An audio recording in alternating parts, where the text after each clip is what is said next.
আমি যতটুকু আমি মৃগা এবং ধনপুরের সেন্টারগুলো দেখছি, আর ইটনা দুইটা সেন্টার, তিনটা সেন্টার দেখলাম।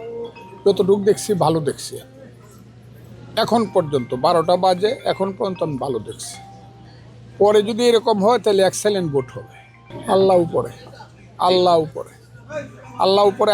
আমি যেটা ফোরকাস্ট করছি এই ফোরকাস্ট ঠিক থাকবে। আমি বলছি কোনো সেন্টারেই ধানের শীষ ফেল করার কথা না, আপনারা মনে রাখেন কথাটা।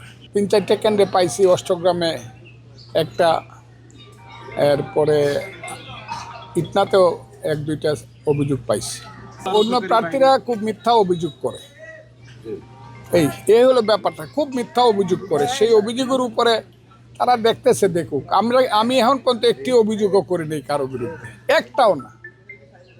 তারা বুঝছেন, কারণ আমার অভিযোগ করার কোনো কারণ নাই। আমি আবারও বলছি, আল্লাহর রহমত, ধানের শীষ 150 সেন্টারেই পাস করবে।